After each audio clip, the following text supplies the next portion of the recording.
Good afternoon. I'm back again with another headline of Russia.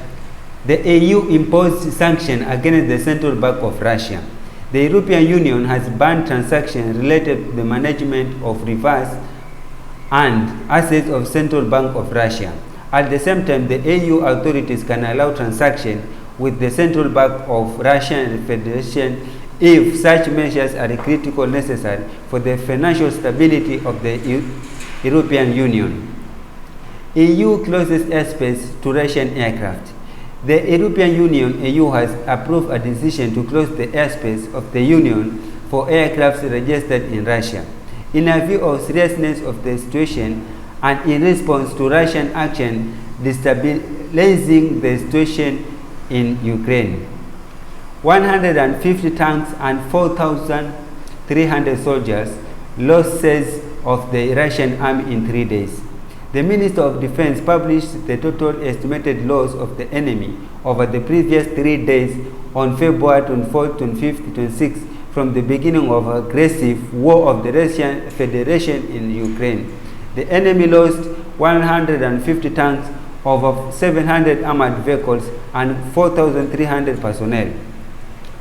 Putin bet everything and lost. What will happen next? Ukraine and Ukrainians will survive and become a strong modern nation.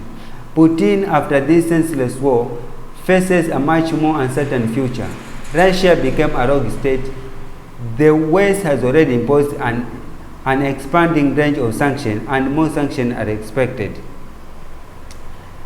Prime Minister of Lithuania urged to disconnect Belarus from SWIFT. Prime Minister of Lithuania, Ingrida Simonte, has urged to disconnect Belarus from international system of interbank transfer SWIFT. Lithuania's position, voiced at all levels, has always been that we are in favor of the broad-set sanction to disconnect organization from SWIFT. American urged to urgently leave Russia.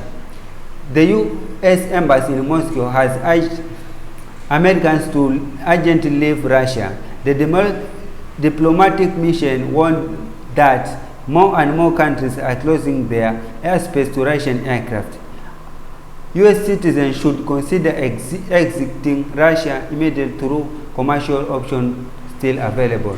Subscribe for more headlines like this. Bye.